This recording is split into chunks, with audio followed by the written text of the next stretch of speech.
I know you can hear me. It's the truth. 5 words that would dismantle 15 years of silence. What is this? Godi It's the Castellano truth. sat This motionless in changes the red everything. vinyl I booth know. at What Rosie's now? diner, his face carved into a mask of practiced incomprehension, nodding with patient courtesy as his date, Vanessa, a blonde real estate agent with predatory ambition in her eyes, exaggerated every syllable like she was speaking to a confused child. The neon glow from the vintage signs outside bled through the chrome-trimmed windows, pink and electric blue mixing with the amber warmth of overhead lamps. Snow fell in thick curtains beyond the glass, muffling Chicago's south side into deceptive quiet. Inside, the air smelled of burnt coffee and decades-old grease, the kind of atmosphere where secrets were kept and deals were made in hushed corners. Godi looked exactly like what he was, dangerous money wrapped in expensive fabric. Slicked back dark hair, neck tattoos creeping above his collar like vines of a violent garden, a watch that cost more than most people's cars catching the light as he lifted his hands to sign. His movements were fluid, deliberate, American Sign Language performed with the precision of a man whose life depended on the performance. You are so brave, Vanessa mouthed dramatically, pointing at him, then pressing her manicured hand to her heart like she'd discovered something profound.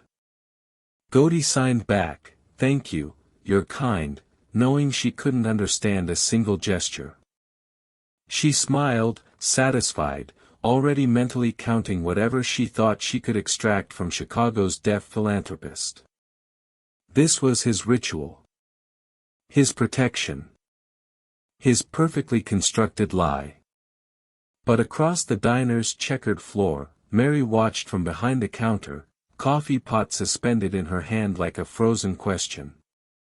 Unlike every woman Godi had performed for over the past 15 years, Mary didn't look at him with pity or opportunistic hunger. She looked at him the way a hunter watches prey, or perhaps the way a debtor watches a creditor. Like she knew something no one else did. Like she could see straight through the bulletproof glass he'd built around his empire, his identity, his voice. When Vanessa excused herself to the bathroom, probably to call a friend, giggle about the poor deaf guy she was manipulating, Mary moved with the swift economy of someone who'd made an irrevocable decision. She crossed the distance between counter and booth in 4 measured steps, slid a folded napkin across the red vinyl surface with fingers that didn't tremble, and walked away without a word, without a glance back. Godi unfolded it casually, expecting a phone number or perhaps a flirtatious invitation. Instead, the handwritten words detonated his carefully ordered world. I know you can hear me. And they're coming for you tonight. Blue sedan. 2 men. Midnight. Don't go home. M. His blood crystallized in his veins. The diner sounds, clattering dishes, mumbled conversations, the hiss of the grill, suddenly felt impossibly loud, like his ears had been turned inside out. For the first time in 15 years of playing deaf, someone had called his bluff. And that someone had just saved his life. The question burning through his chest wasn't how did she know, it was why did she warn me. In Godi's world, information was currency and loyalty was myth. No one gave something for nothing. No one passed a note like this without an angle, a debt, or a death wish. But there it was, in neat handwriting on a cheap paper napkin, proof that his greatest deception had failed. Proof that somewhere in the machinery of his carefully silent existence, someone had been watching close enough to hear the truth. And proof that tonight, at midnight, someone else was coming to make sure he'd never speak, or sign, again. Vanessa's laugh echoed from the bathroom hallway, oblivious and bright. Godi's hands didn't shake as he pocketed the note, but his mind was already calculating, 6 hours until midnight, one betrayer close enough to know his schedule, one mysterious waitress who shouldn't know anything. The question was no longer whether his silence had been broken. The question was whether he'd live long enough to understand why. But to understand why a mafia boss would spend 15 years pretending to be deaf, why he'd build an entire empire on a foundation of silence and sign language, you'd have to go back to the night his father's voice sent him to prison for life. Goldie stared at the note, his mind racing through 15 years of careful construction crumbling in 5 words. I know you can hear me. The letters blurred as his memory dragged him backward, to the courtroom where everything changed. Federal District Court, Chicago. June 2010. His father, Domenico Castellano, iron-fisted king of Chicago's underworld, stood in an orange jumpsuit as the judge read the sentence. Life without parole. The evidence that destroyed him wasn't surveillance footage or informant testimony. It was pillow talk. Confessions whispered to a girlfriend named Sophia, who wore an FBI wire beneath her silk negligee and recorded every murder, every conspiracy, every unguarded word spoken in the dark. Goldie watched from the gallery, 26 years old and burning with a rage that would reshape his entire existence. His father had been undone not by rivals or raids, but by trust. By the fundamental human need to speak, to confess, to be known. Never again. When Goldie took over the Castellano family in 2011, barely 27, too young, too untested, he made a vow that his crew thought was grief-induced insanity: he would never speak on a date again. Not a word. Not a whisper. American Sign Language became his armor. Written notes became his only language. Silence became his religion. The years that followed became a carousel of revealed intentions. The blonde actress who thought he couldn't hear her bathroom phone call: yeah, he's loaded and disabled, easy target. The brunette lawyer who whispered to her friend at the bar: FBI said I just need 3 months of pillow talk. The redhead influencer who complained to someone on FaceTime: he's sexy but the deaf thing is so inconvenient. His crew thought he was paranoid. Boss, you're taking this too far. Just vet them better. His enemies thought he was weak. Castellano's so scared of his own voice he pretends to be a mute. But Goldie knew the truth they couldn't see: in a world where everything could be recorded, phones, wires, security cameras, smart speakers, silence wasn't weakness. Silence was the only power left. Dates became auditions. Women became unwitting confessors. And he heard everything they thought he couldn't. The rules were absolute: never speak in public. Never give them words to weaponize in court. Never trust anyone enough to let your guard down. Until tonight. Until a waitress named Mary saw through 15 years of perfect performance. Vanessa's voice cut through his spiraling thoughts like nails on glass. She slid back into the booth, oblivious, launching into an animated story about a condo deal in Lincoln Park, gesturing wildly, her lips moving in exaggerated shapes. Goldie's hands moved mechanically, not feeling well. Need to leave. Sorry. Vanessa's face collapsed into performative concern. Oh no. Do you need me to drive you? He shook his head, already standing, already calculating exit strategies. But his eyes found Mary across the diner, and for one crystalline second, their gazes locked. She didn't smile. Didn't acknowledge him. Just a subtle, almost imperceptible nod toward the back exit, past the restrooms, through the kitchen. The message was clear: don't use the front door.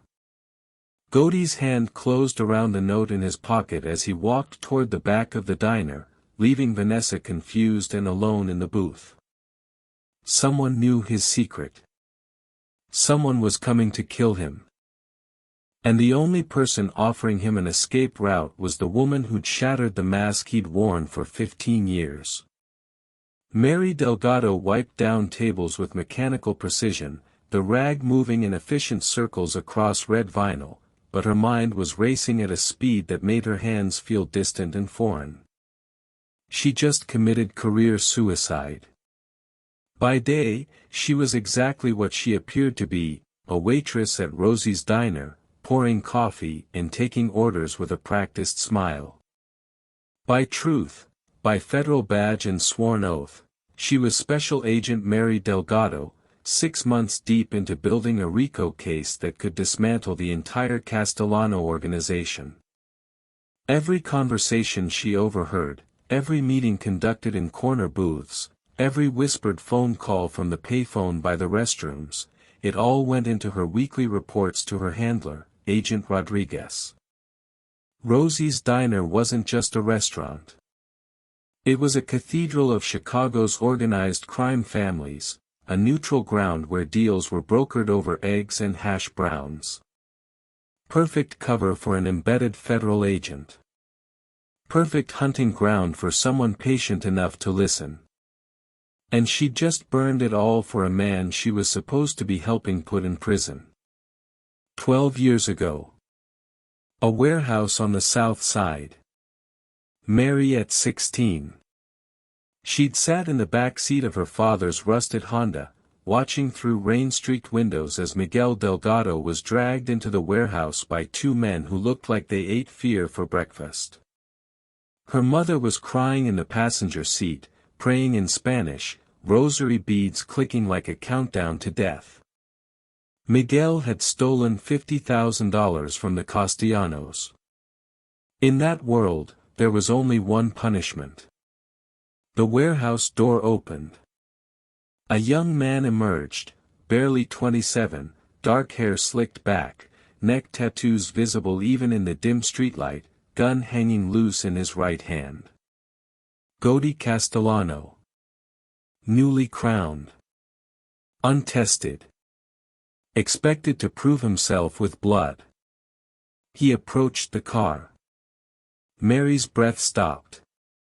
Their eyes met through the glass, his dark and calculating, hers wide with the kind of terror that scars itself into memory.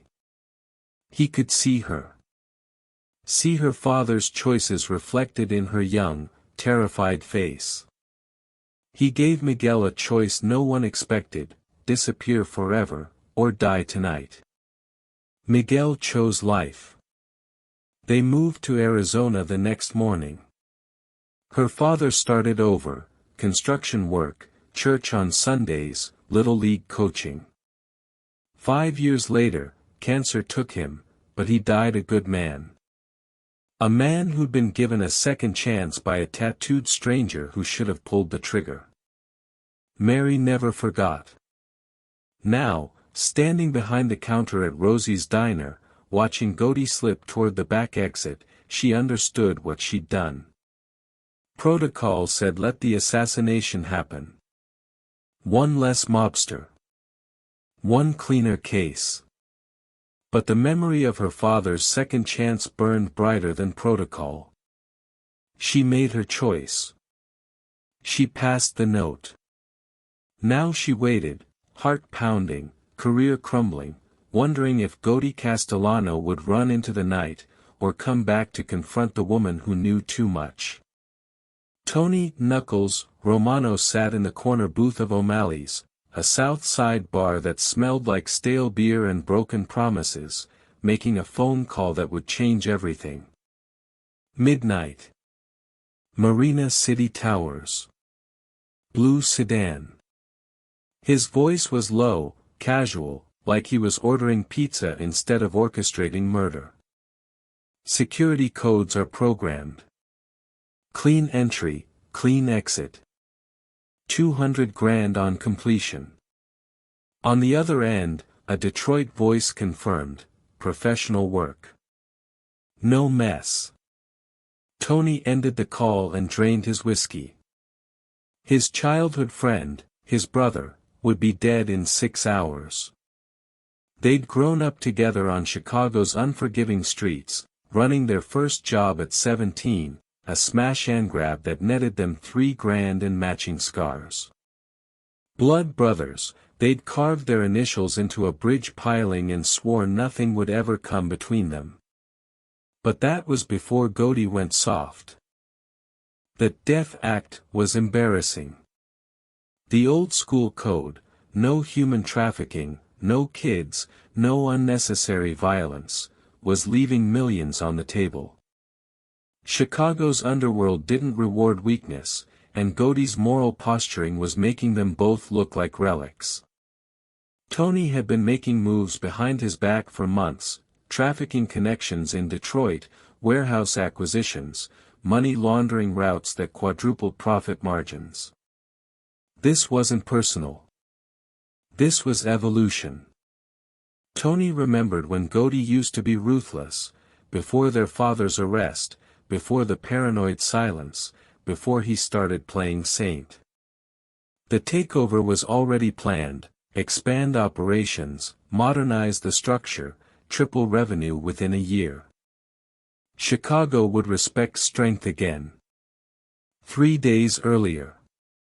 Mary's apartment. 2:47 a.m. Mary sat on her couch, headphones on, listening to the wiretap recordings for the third time. Tony's voice, crystal clear, midnight. Marina City Towers. Blue sedan. FBI protocol was brutally simple: let it happen. Document the assassination. Prosecute whoever survived. One less mobster was one less problem. She should have filed the report immediately. Should have let justice run its cold, efficient course. But she kept hearing her father's voice from years ago, weak with cancer, holding her hand: that man didn't have to let me live. He was young, probably scared, definitely under pressure to prove himself. But he chose mercy. Remember that, Mija. Sometimes one choice defines everything. Mary stared at the transcript, at the midnight deadline, at the career she'd built. Then she grabbed a pen and a napkin from Rosie's diner, still in her bag from her shift, and wrote 5 words that would end everything she'd worked for. I know you can hear me. The choice was made. The note was written. Now she just had to deliver it before midnight erased the debt she'd carried for 12 years. Goody waited in the alley behind Rosie's diner, snow collecting on his shoulders like silent witnesses, his breath forming clouds in the February cold. 11 o'clock arrived with the finality of a closing door. The back exit opened. Mary stepped out, still wearing her waitress uniform, and she didn't look surprised to see him there. If anything, she looked like she'd been expecting this exact confrontation. 2 people who'd been watching each other for months, finally face to face. You're not deaf. Not a question. A statement delivered with the flatness of absolute certainty. Goody's voice emerged rough, gravelly from years of selective silence, each word feeling foreign on his tongue. No. And you're not just a waitress. Mary's hand moved instinctively toward the concealed weapon beneath her apron. Goody raised his hands slowly, deliberately, palms open. If I wanted you dead, you'd be dead. His eyes locked on hers. I want to know why you warned me. The truth spilled out of Mary like a confession that had been building pressure for months. FBI Special Agent. 6 months of surveillance. RICO case. Wiretaps capturing every conversation, every deal, every incriminating word spoken in corner booths over cold coffee. Then the part she'd never reported: 12 years ago, you spared my father. Miguel Delgado. He stole from you. The memory crystallized instantly. The warehouse. The rain. The terrified teenager in the back seat, eyes wide with the kind of fear that changes you forever. I remember. Godey's voice softened. You were in the back seat. You were crying. Mary's composure cracked for just a second. He died 5 years ago. Cancer. But he died a good man because you gave him that choice. And now you're returning the favor. Tony's going to kill you tonight. Detroit hitmen. Blue sedan. Midnight. Your penthouse. The words came faster now. He's been planning this for months. Trafficking operations, territory expansion, everything you refuse to do. He thinks you're weak. Godey's jaw tightened. Tony. His brother. His betrayer. You could arrest me right now, Godey said quietly. You've got 6 months of evidence. Mary met his gaze without flinching. I could. But if I do, Tony takes over. And unlike you, he won't spare anybody's father. He'll turn this city into a war zone. The unspoken question hung between them in the freezing air: could a federal agent and a crime boss trust each other? Godey took the gamble. Help me survive tonight. I'll give you Tony, everything you need to take down his trafficking operation. Everything I never sanctioned. Mary's calculated pause lasted 3 heartbeats. Then, we have 6 hours until midnight. Mary and Godey sat in his car 3 blocks from the diner, steam rising from coffee cups like ghosts of words not yet spoken, forming an impossible plan that would either save them both or destroy them completely. Tony's trafficking runs through 3 warehouses on the south side. Godey's voice was clinical, detached, like he was reading a grocery list instead of dismantling his own organization. Money laundering through a check-cashing place on Western Avenue. Girls coming in from Detroit every Tuesday night. Mary's phone recorded every word, the red dot blinking like a heartbeat. This evidence could make or break her career, or send her to prison for obstruction. You knew all this? She asked. Opposed it. Couldn't stop it without revealing I knew. His jaw tightened. Silence has its limitations. The strategy crystallized between them: don't run, set a trap. Godey would go exactly where Tony expected, home to his Marina City penthouse.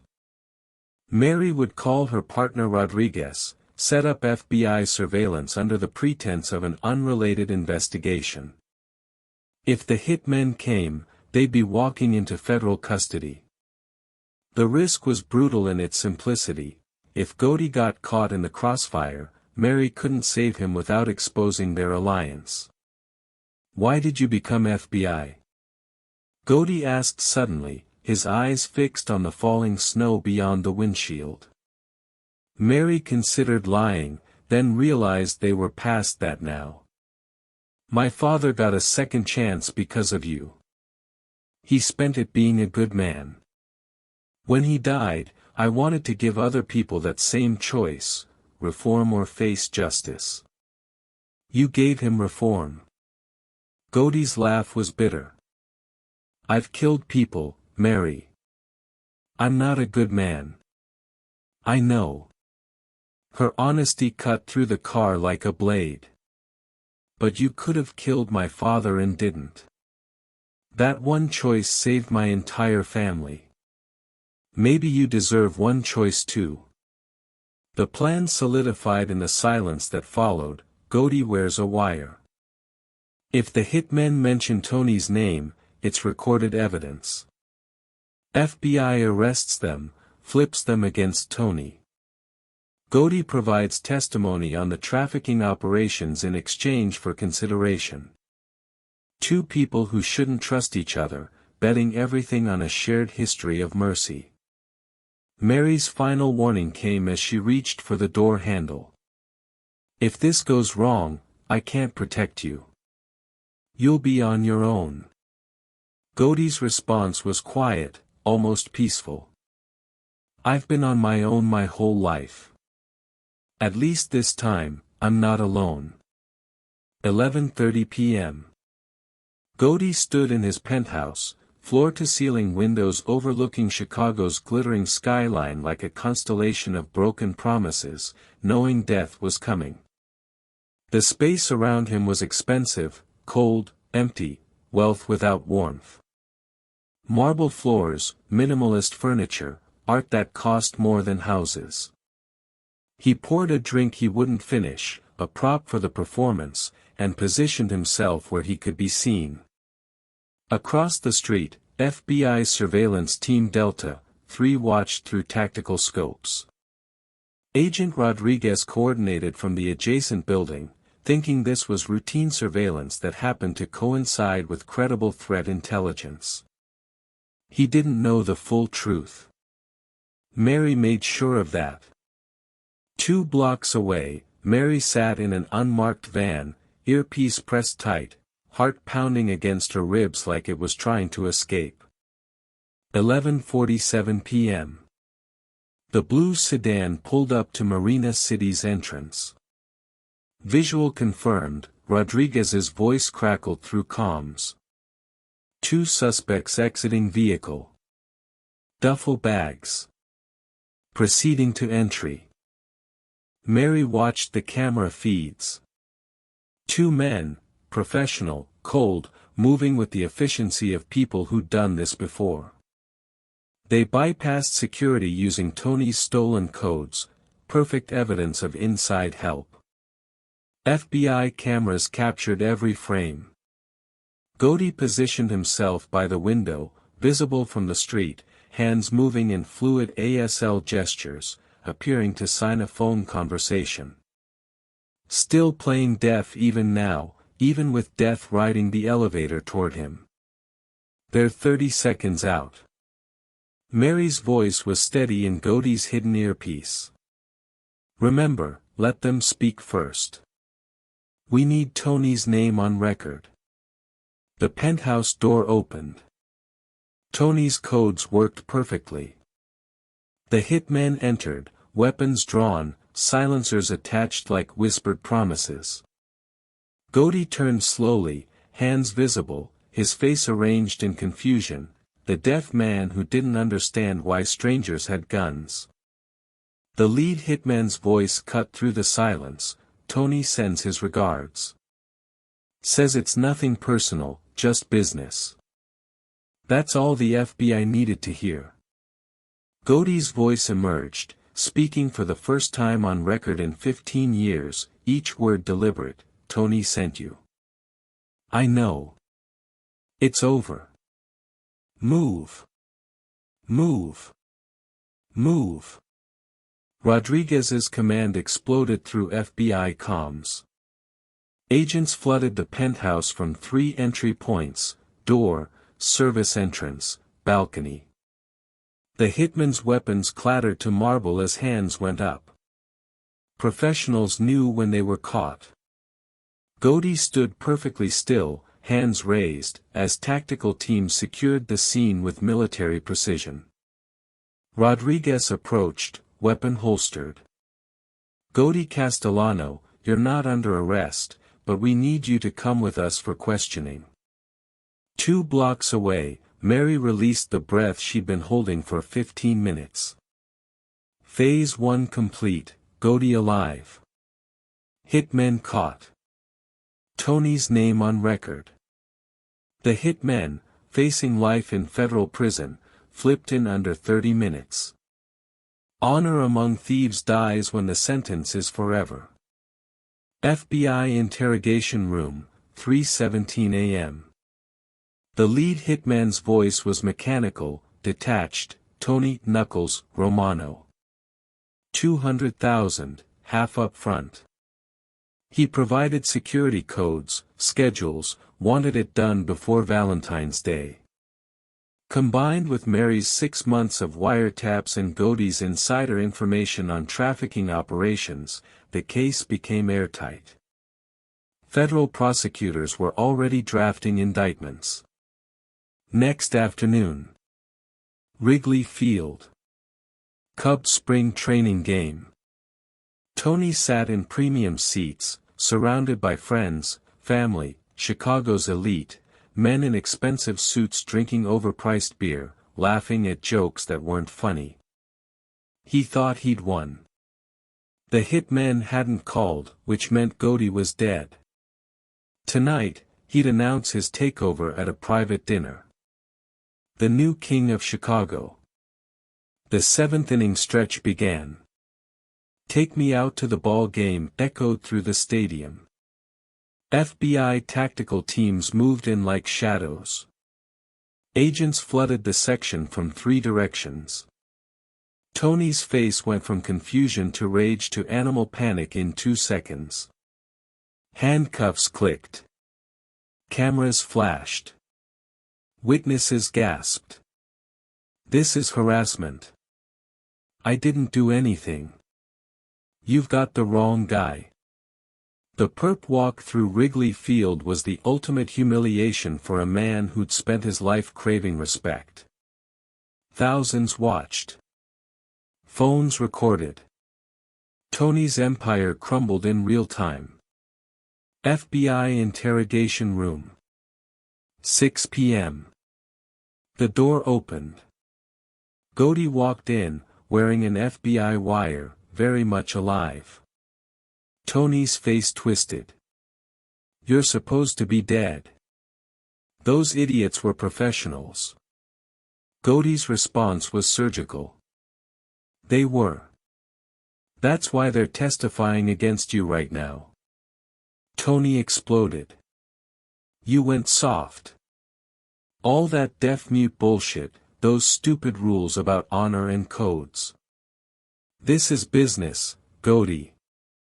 You should have been whacked years ago." "Maybe." Godey's voice remained quiet, almost gentle. "But I'm not the one in cuffs." Tony lunged across the table. Guards restrained him with brutal efficiency. Everything captured on 3 cameras, audio crystal clear, full confession of murder for hire, trafficking operations, RICO violations. Tony realized too late he'd been played. His final words, spat like venom, "You'll never testify. They'll put you away too." Godey's answer was simple. "Maybe. But you're going first." Tony was led away to federal holding, bail denied, his trafficking network exposed and dismantled. The Castellano organization collapsed into chaos, a leadership vacuum filled with arrests, fear, and the bitter knowledge that betrayal always comes with a price. 3 weeks later, Mary stood in her FBI supervisor's office, career on the line, waiting for judgment. Supervisory Special Agent Rose reviewed the file with surgical precision. "You warned a target. Formed an alliance with a crime boss. Technically violated every protocol in the manual." Mary's throat was dry.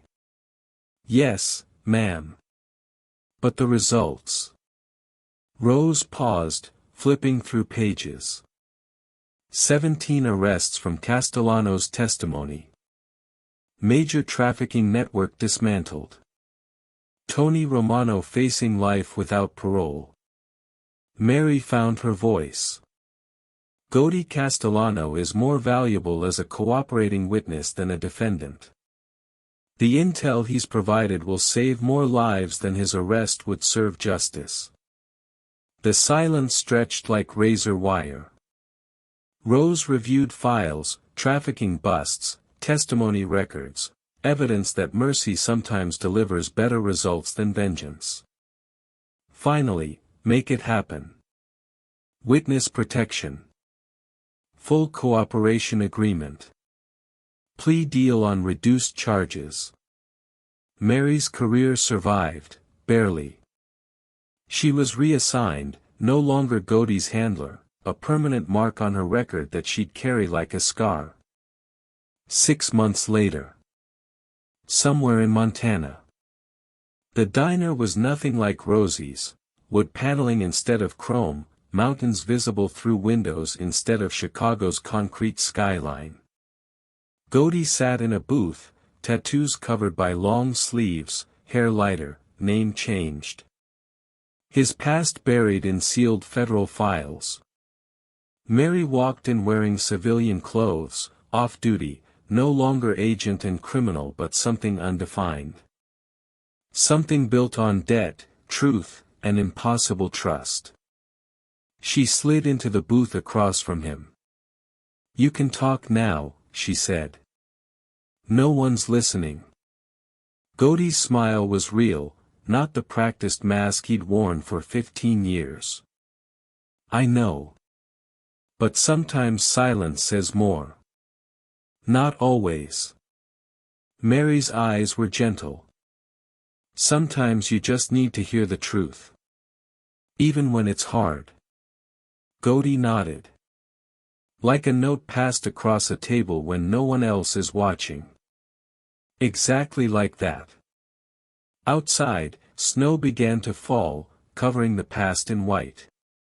Inside, two people who should never have trusted each other sat in comfortable silence. The waitress approached, a stranger this time, not part of their history. Godey ordered coffee and eggs, speaking normally, casually, free. Mary watched him, seeing the man who gave her father a second chance, who took his own second chance and didn't waste it. Proof that even in the darkest corners of the American underworld, redemption isn't impossible. It just requires someone brave enough to pass the note that changes everything. Thanks for watching till the very end. If this story moved you, hit like, subscribe, and share your thoughts in the comments.